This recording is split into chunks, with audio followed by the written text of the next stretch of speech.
And it's Bleav in Vikings. We are on the week 7 edition. The Vikings are 2-4, trying to climb out of that hole and make something of the season. We shall see. Monday Night Football against the 49ers probably won't be fun unless there are just tons of injuries on the 49ers side, which could happen. But Bryant, I usually ask you this question after a win like the Vikings had against the Bears, and I'm going to do it again in case we have some new listeners. Usually when the Vikings go to that building, this last 4 games in Soldier Field they've won, but this one was particularly ugly. It was a lot of mistakes. I think most of us got up off the couch thinking, oh, okay, we'll take it, I guess.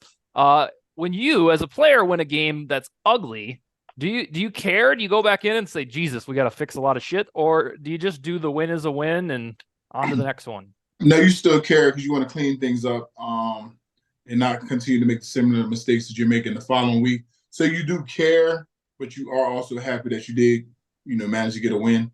But yeah, you just want to kind of address, certain situations that they don't just drag on throughout the rest of the season. And then the away games at Soldier Field, I think you played about 10 of them altogether. Are those particularly like physical more so than a regular game just because it's Vikings versus Bears? Because Oh yeah, the defensive coordinator today said he's like, this was a physical game, and he doesn't usually say that. So it kind of stood out to me that perhaps it was a little more physicality. yeah. In your division, those games tend to be a lot more physical. The coaches are more amped up that week just because they always say it kind of counts twice if you get a win or something like that. Mm-hmm. So it tends to be more of a physical game. So I can definitely see it, and especially with the Chicago Bears, so they're going to go out there and going to be a little more physical, try to get a win at home. So yeah, it definitely is.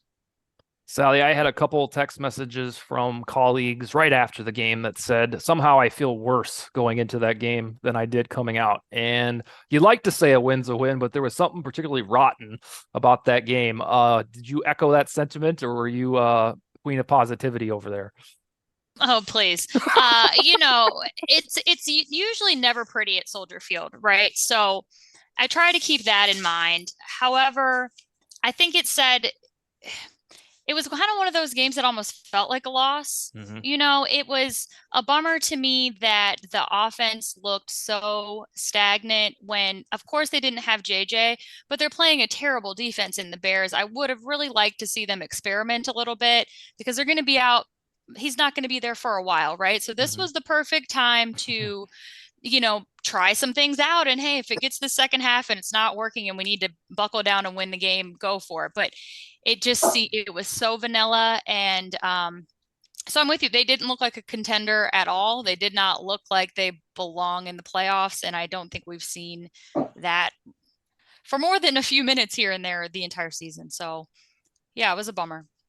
Ron, the only solace I took at all is what Sally said, and chalking it up to, well, that's Soldier Field for you, because otherwise it was one of the grossest Vikings wins I can remember, and most of them do come at Soldier Field. They were 2 for 13 on third down. The second half offense was one of the worst 2 quarters of Vikings offense I have ever seen, let alone in the Kirk era. But they won, so. What is your take coming out of the Chicago game? We'll get into some San Francisco stuff here in a bit, but solely on Chicago, what do you got? Well, I think Chicago and then even the past few weeks has really exposed O'Connell as an offensive coordinator. I think he is a good. He has the locker room. I think he's a good leader of men. I don't think he knows what he's doing on the field. I really don't. Even from horrible clock management, using timeouts in the worst possible time, and then the play calling. We used to, criticize Zimmer for the vanilla play calling on offense because it was very predictable. O'Connell's supposed to be this offensive guru, and there's still that predictability of it. Like anytime there's an incomplete pass on first down, they will run it 100% of the time on second and 10. If there's it's gotten to the point where it's like there's no creativity. We're not even seeing pre-snap motion that we should, like where the little things that you're able to let the offense determine whether it's man or zone coverage, stuff like that. Get your guys that extra little step so that they're not getting jammed. We don't see that. And again, I don't know it for me, it's not even without JJ, you're missing one of the best non-quarterbacks in the league. That you're going to miss that. There's enough talent on this offense especially against the Chicago Bears. Like I don't get that. So for me, I think he needs to give up the play calling. It's just too vanilla for a guy who's not supposed to be vanilla. Bryant, during your Vikings career, whether it was just for set the table, Justin Jefferson is out for at least 3 more games. Do you recall circumstances where Randy Moss would be out or Adrian Peterson would be out? Does it take a game or 2 or 3 to get a rhythm on offense? Should we expect that, or what's the deal? Normally, like, people are supposed to step up for when those type of guys are out. So somebody has to kind of step up and be like the next person in charge. When those things happen, if we, had to miss a Randy or like an AP, it's like whoever's filling in for them needs to step up, raise their level, or the next guy in charge. So it's like you can't really just sit here and just say, "Oh, we don't have such." Like, what are we going to do? We have to just continue to fight without, the individual. And everybody normally steps their game up.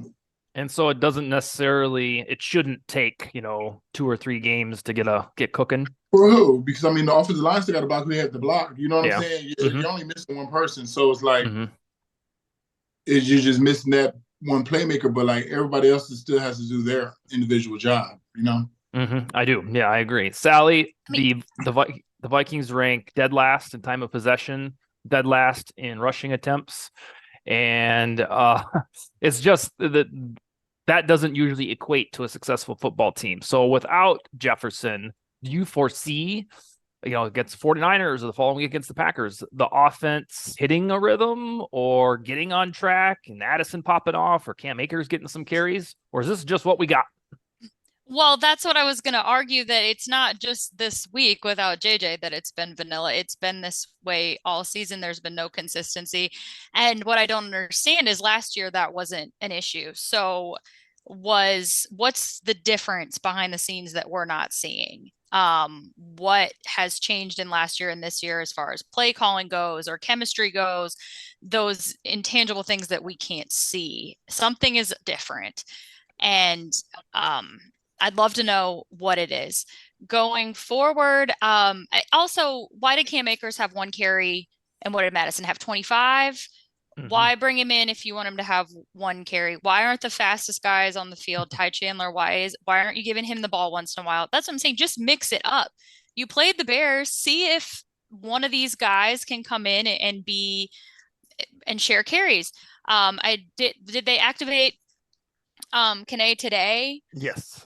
So it'll be interesting to see what that means. I'm assuming it's maybe more special teams role, but I don't know. Quit pass it. Why do you keep trying to throw it to Madison? Like, it's not working.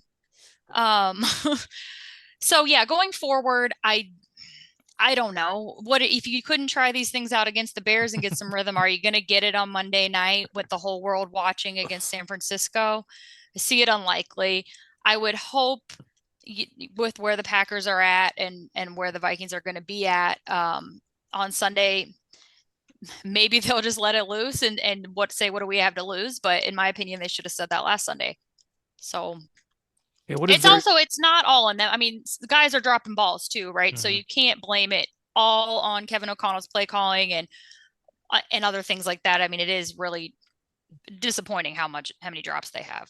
And to piggyback off of that, it's like there's a conservative nature because you can't trust guys to catch the ball. Like and we're all KJ Osborne fans, but how many balls has he either dropped or even when he catches the ball, it doesn't look natural. It's hitting him in the chest and bouncing into his hands. Like, there was that one it was a big first down play that he had, or, he got a first down and he let the ball hit him in the chest and he caught it. But it's also like, you're a wide receiver. You catch with your hands. And then Hawkinson there, the balls are hitting him in the hands and he's dropping them. You reset the tight end market as you wanted to do. Well, how about you reset those goddamn hands and catch the goddamn football? Like, I don't understand what's going on. None of these guys look like the players that they were last year. And that's the problem. That's what doesn't make sense is why is it happening across the board, these issues? Right. Yeah, and it's I weird don't that they're keeping penalties down. They're one of the top 5 fewest penalized teams. Usually, if you have all that other bullshit going on, you're also undisciplined with the penalties. Well, they're not on the field to get the penalties.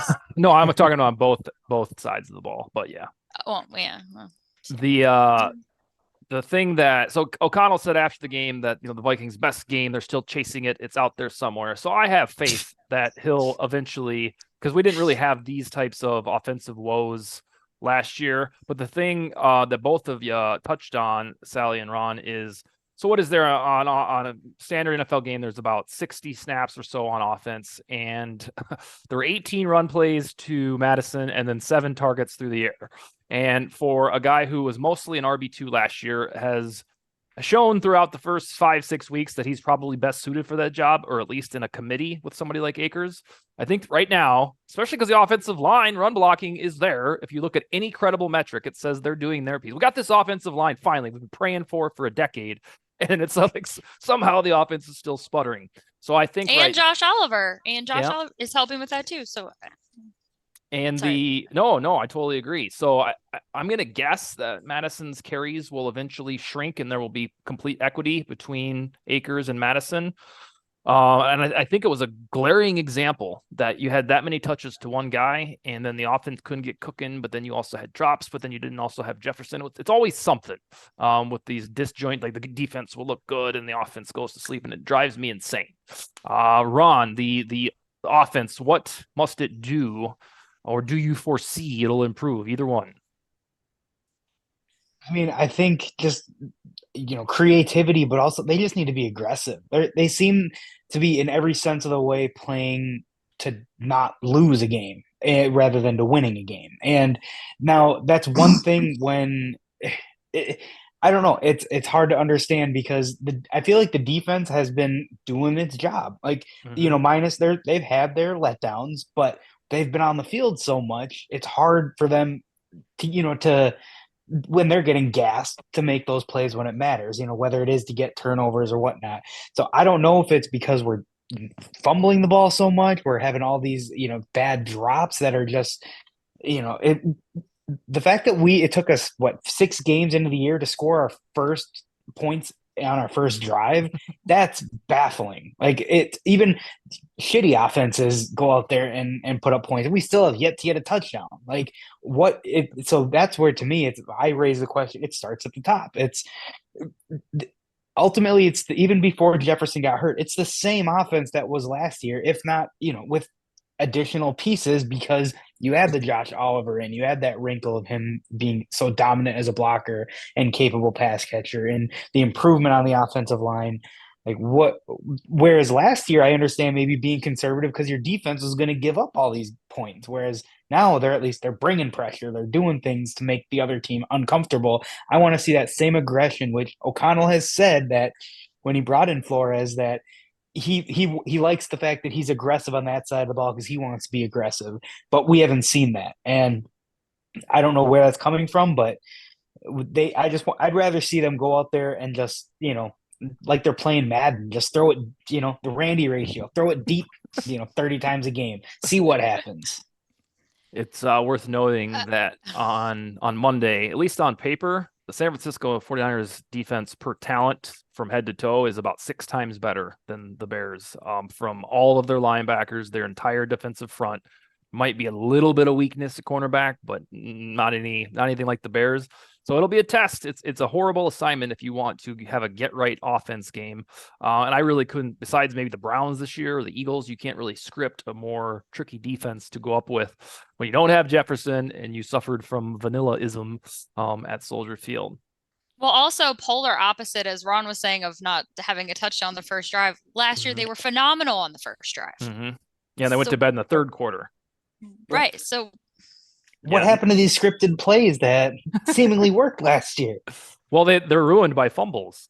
Oh, that's true. That's exactly what it is because each one of those drives in the first 5 games, I'm trying to remember the first one against the Bucks, but each one of those drives where a fumble happened, the drive was going quite well. Now the Chiefs game was the first damn play, but most of the first quarter momentum has been there, and it's been undone by a fumble. So it's to the testament. There's always something. And Brian, I want to ask you about this in case I forget. So Monday Night Football, that's when the Vikings play. I know that they had an extra off day, but does Monday Night Football have a different feel, or do you prepare differently at all because there's an extra day? Or walk me through that, how a week goes heading into MNF. Yeah, it's definitely an extra day of preparation because you have an extra day. It's a longer day too, because then it's like you have all day Monday of still just kind of being around the hotel. So it should be well rested because you have an extra day of rest, and then at that you play at night. Mm-hmm. So this is a week where I feel like it shouldn't be that many penalties. You have an extra day of learning plays, your assignment, like just being on point and studying. Like you have the early part of the day because you have to get up for breakfast and have a walkthrough probably on Monday. So you're up. So it's like go through your playbooks, like just have everything down packed by the time you get there on Sunday evening. Sally, today, in addition to Jalen Naylor being designated to return, he can be activated for the regular season anytime in the next 21 days, officially back at practice anyhow. Kene Nwangu was activated. He'll play on Sunday, we think, probably back to his kick returner job. But the bad news was Marcus Davenport hits injured reserve with a high ankle sprain. And usually, especially if you follow NBA and all that, you can usually write a guy off for 6 weeks when he has a high ankle sprain, unless it's the playoffs and they play through pain or something. We're not there, nor will we probably get there. But I want to ask you now that we've seen the Flores defense get better in the last 3 weeks, it looked great against the rookie quarterback in Carolina. I think it held its own, you'd sort of say, against the Chiefs. Then looked against Tyson Bagent and Justin Fields, looked pretty damn good. Are we back to thinking, all right, Flores knows what he's doing. He can get over the loss of Davenport, or was Davenport a special sauce for getting this thing going? Well, as someone who's like 6 months removed from a high ankle sprain, let me tell you, I feel Marcus Davenport's pain. Okay, it is lengthy. I had missed some time in the training room for sure, so it's definitely going to be that long. I don't know. I don't think, of course, he's been very reliable, great playmaker for them. And I think we would probably all agree their best pickup free agent wise in the offseason. But I don't know. I mean, you would think somebody else would be able to step up. I know. I don't know, honestly. I'm sorry. I know it's such a crappy answer, but I think it's honestly, I don't know if this is going to make a lot of sense, but I think it depends a lot on how the offense does, because they have to get those guys off the field more often. And whoever steps up is not going to have the same level of experience or talent as him. So if they're gassed and overwhelmed, that's not going to help the situation. Ron, when Davenport missed most of the first 3 games, especially the first 2, we were kind of like, oh, well, we'll see how this goes. They've got Wanham and Jones. And then by week 3 or 4, we're begging for Davenport to be back because, especially against the Chargers, they blitzed out the wazoo, but it didn't do anything. It was like there was nobody getting to the quarterback, so why even bother blitzing? It looks cooler on film. But with Davenport back out on the shelf, do you think the Flores defense has turned the corner and is able to, Wanham's getting a little bit hot. Andre Carter could see the field. Do you think we're in a better place without Davenport, or are we back to where we were against the Eagles and Chargers? I mean, I think it obviously hurts because if nothing else, you're taking away a depth piece. You no longer have, Wanham as a backup, or coming in a situational sense where he is better. Like he's better than at that role than he is as an every down outside linebacker. So losing Davenport is going to hurt because him and Hunter on the edge, like there was an impact there. And as much as Flores likes to blitz, it's great to blitz, but if you're not getting home, what does it matter? We saw that in what was the game where the one guy, I can't even think of his name now, but where he had one pass rush, almost got a sack. I think it was against the Bucks, where he had Whiteley. Baker. Yep. And that's great. Like blitzing is great unless you can't get home, because then you're just vulnerable on the back end. So, I mean, it's one of those. I know people like to criticize KOC on his or not KOC, Quasi on signing Davenport. You can't predict injuries. Like, I get it. He has a history of injuries, but kind of hope that the team doctors are able to vet out anything historically, and then whatever, it is what it is. But clearly, when he was on the field, like, he was dynamic, and him and Hunter made a difference. So I don't know if that means, well, pace. I don't see him as an edge guy. Like, I saw people saying, like, use him like Micah Parsons. Well, Micah Parsons is also 6'3", 260 pounds, not 5'11". So having On an a good inside day. backer, yeah, exactly. Having an inside backer that's capable of doing what Pace is doing is great. But yeah, I think it's to Sally's point. We need to get off the field, and not put our defense in these tough situations where, they're letting, the greatest quarterback in the world complete a 3rd and 17 and stuff like that. So it's going to hurt. On the bright side of things, it sounds like Booth has been progressing now that he's healthy. So if you can get help on the back end, then that helps your pass rush as well. So we'll see how it plays out, because that's not going to be a fun task this coming week.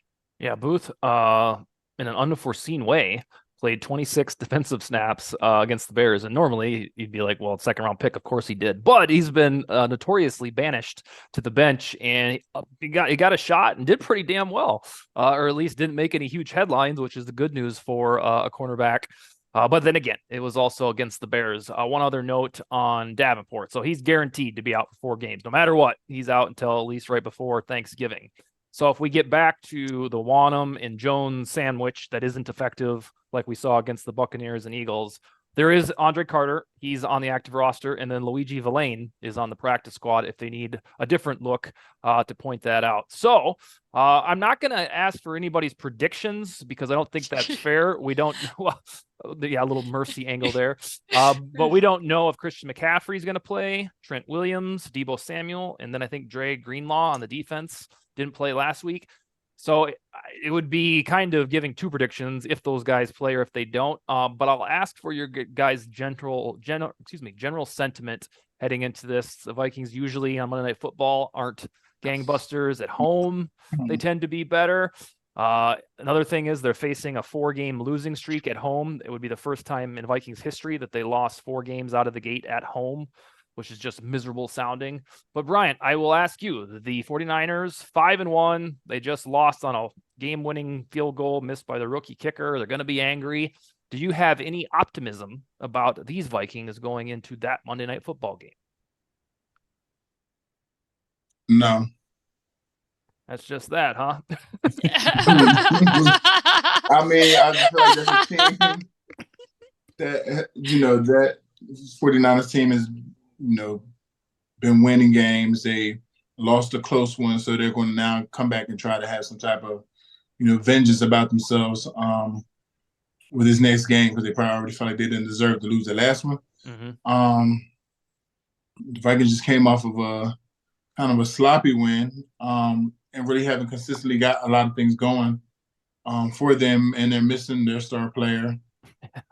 Just not sure how the team morale is around not having their star player. I don't know if they're relying so much on him, or I don't know what's going on, but I just don't see it. That's kind of where I'm at, doing the eternal optimist fan thing. I always got to find reasons for hope. Like, driving up there 4 hours every Sunday, or in this case, Monday, I have to figure out a reason why I'm doing that. And so this time what I do is I work myself into all right, well, they don't usually lose this much at home, and Brock Purdy might get flustered by this blitz, but then I always forget that Jefferson's not playing. And I'm like, oh God, no, we're going to have to do this complete patchwork thing and hope that maybe a couple of their guys are out. And it always brings me back to the same spot. Like, yeah, well, I don't know. So Sally, Bryant very plainly said, no, not going to happen. Do you have a different gospel for us on this? Well, to Brian's point, obviously Justin Jefferson, best wide receiver in the league, right? But if him being out is that detrimental to you, if you have no backup plan at all for if this were to ever come up and you've never worked that out, then that's a problem.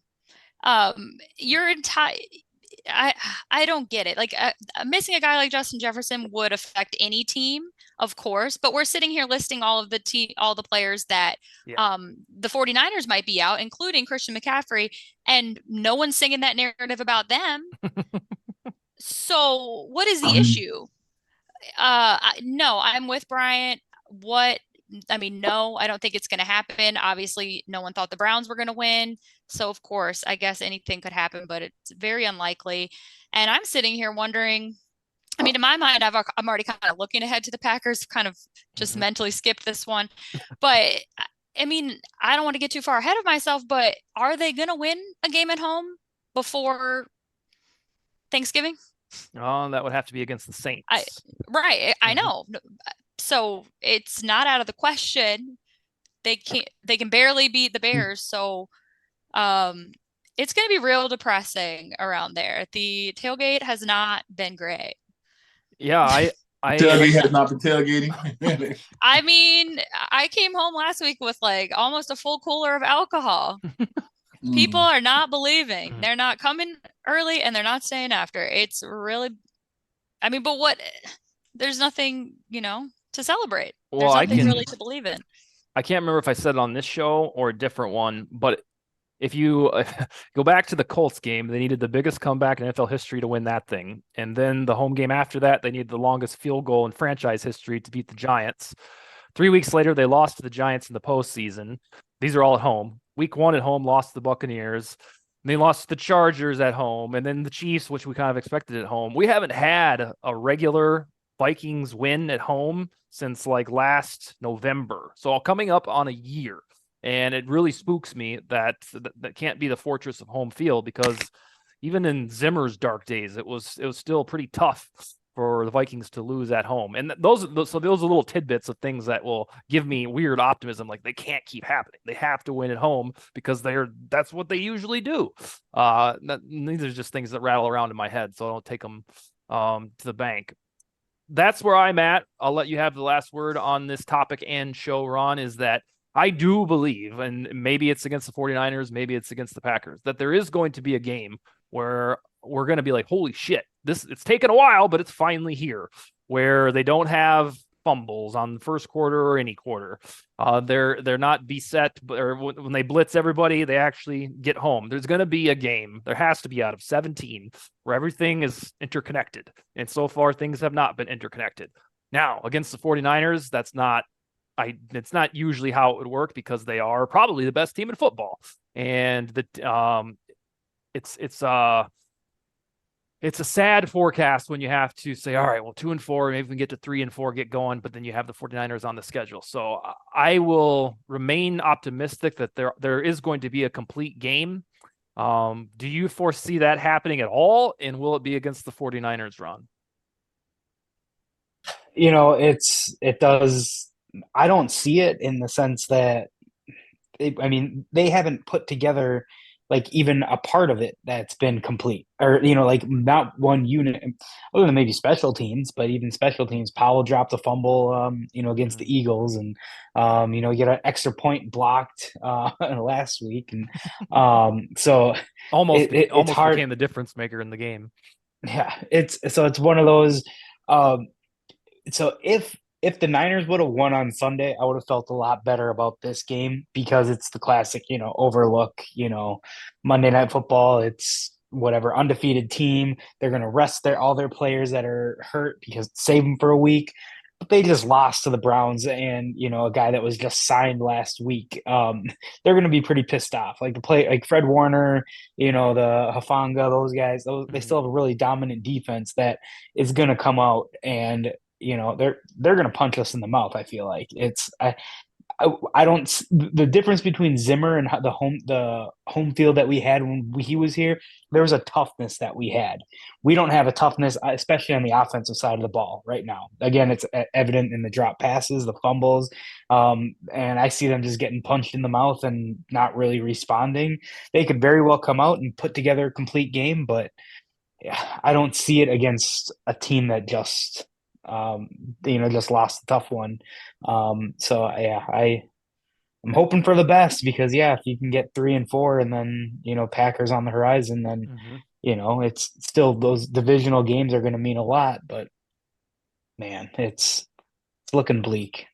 Yeah, I will say this: if they get to 2-5, which is a very real possibility, with the NFL trade deadline a week away, you could see the sale of some assets, whether that's Daniil Hunter or trying to think. I don't think Kirk is going to be traded. Ezra Cleveland, KJ Osborne, one of those guys. Jordan Hicks is playing so well, he might go to a linebacker need team. I don't know if they would do that. Probably not at 3-4, but at 2-5, if they lose the Packers the following week, they'd have 2 days to pull off some trades. I think that's what we'd be facing, is the decision to softly mail it in, because I don't think there's going to be a trade involving the quarterback. All right, guys. No, yeah, go ahead. Have to agree, because he would have to agree to it, right? Yeah. So yeah, and the list of teams that what we really need him right now, I think, is pretty much just the Falcons. If they convince themselves that, hey, we want to win the NFC South and get to the wild card. Other than that, it's like the Patriots are already down and out at, what are they, 1-5. The Jets suddenly believe in Aaron Wilson, Zach Wilson. Aaron Rodgers claims he's going to be back, for the playoffs, which that would be remarkable. So I don't see the Kirk stuff, and he'd have to sign off, as Sally said. All right, guys. Right. Wait. Sadly, this is our last show during Libra season. And I thought you were announcing your retirement or something. No, it has not been a great Libra season for us, or for me definitely. But I just realized we missed, or at least I missed, Dustin's birthday. Oh, yes. I'm sorry. So no, it's all good. Happy belated to both of y'all. Yeah, I'm 40 now. Mm-hmm. Are you? Happy 40th. Yep, Happy 40th. A week ago today. Mm-hmm. Well, we'll have to celebrate. Yeah, the Twins couldn't treat me to a primetime victory. I was peeved. Yeah. Right, well, this 4-year-old guy is signing off for the evening, but we'll talk to you guys in 1 week, hopefully, about the 3-4 Vikings. All right. Okay. Bye, guys. Good. Take it easy. All right. Later.